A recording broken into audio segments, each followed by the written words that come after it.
Isang linggo matapos lumindol sa Chile at Taiwan, niyanig naman ng lindol ang bansang Turkey. Nangyari ang magnitude 6 na lindol alas 4:30 na madaling araw doon habang marami ang mahimbing na natutulog. Halos 6 na po na ang patay. Nasundan pa ito ng mahigit 30 aftershock. Tinamaan ng husto ang pamayanan ng Okula. Nito lang 2007, nilindol din ang Turkey. Taong 1999 naman, 2 lindol din ang tumama sa Turkey kung saan 18,000 katao ang patay. Chika Minute! Tumangging magsalita si Rufa Gutierrez tungkol sa pag-walkout niya kahapon sa sarili niyang talk show. Ang nagbigay ng pahayag, ang mami niyang si Annabel Rama. Makichika tayo kay Nelson Canlas. Alam mo ang reason nila, bakit ko pinulaot dyan si Rufa sa Dabas? Sa exclusive phone interview ni Pia Guanyo ng Showbiz Central, kinumpirma ni Annabel Rama na nag-walkout nga ang anak na si Rufa Gutierrez sa kanyang talk show kahapon. Naraw kasi natiis ni Rufa ang mga parinig ng co-host niyang si Chris Aquino. Hindi maganda ginagawa niya kay Rufa. Every Sunday, binabara niya. Umiyak si Rufa. Kanina pa sa dressing room. Sabi ko, umalis ka na dyan. Sa isang text message, napag-alaman ng GMA News na dumiretso si Rufa sa isang restaurant sa Tomas Morato. Nakita naming naroon nga ang actress host kasama ang ilang kaibigan. Ilang minuto pa lumabas sa restaurant ang publicist ng mga Gutierrez at nakiusap ng wag nang interviewin si Rufa. Ayaw ni Rufa, please. Ayaw niya. Pero nakiusap pa rin kami at naghintay para makuha ang panig ni Rufa tungkol sa walkout. Ilang minuto pa, isa-isa nang naglabasan ang mga kasama ni Rufa. Paglabas ng actress host, dire-diretso siya sa kanyang sasakyan at hindi na nagbigay ng pahayag. Rufa.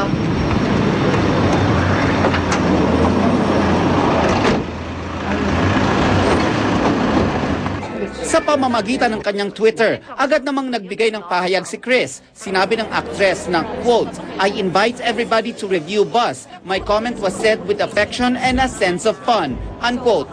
Dagdag pa ng actress, hindi niya raw maintindihan kung bakit nakasama sa usaping ito ang kapatid niyang si Noynoy. Nelson Canlas, updated sa Showbiz Happenings. Pinagkaguluhan ng stars ng first time sa kanilang mall tour kahapon. Kinailangan pang itigil ang show para na rin sa seguridad ng fans. Nagbabalik si Nelson Canlas. Hindi magkamayaw ang fans ng first time kahapon sa SM San Lazaro. Lahat gustong makita sina Barbie, Bea, Joshua at Jake. Hindi nga po kayo makadaan eh. Hindi ako makapaniwalang gato kadami yung dadating sa Grand Fancy. So thank you so much po.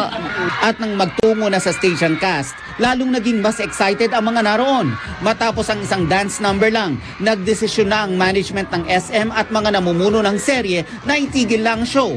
Nagsara na ng mga steel doors ang mga tindahan dahil na rin sa mga hindi mapigilang tao. Hindi na kayo magtutulakan kung dapat nating isipin, may mga batang maliliit na masasaktan.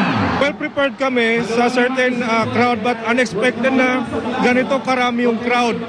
Sandali lang na nahimik pero matapos ang ilang saglit, tila lalong naging mas excited ang mga naroon.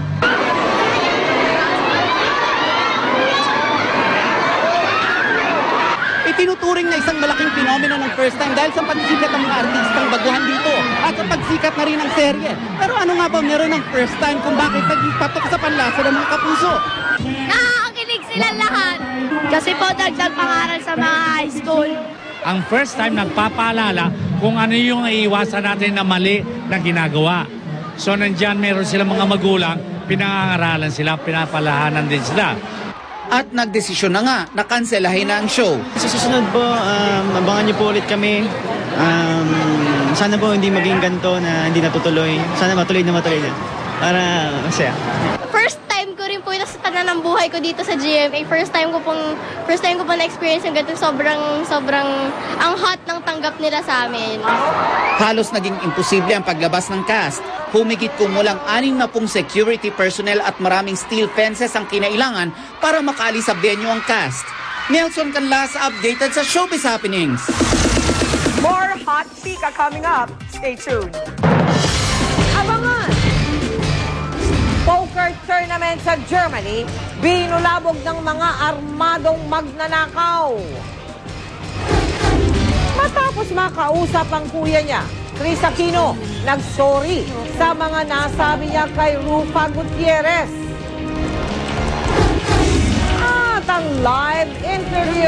sa mga nagwagi sa Binibining Pilipinas.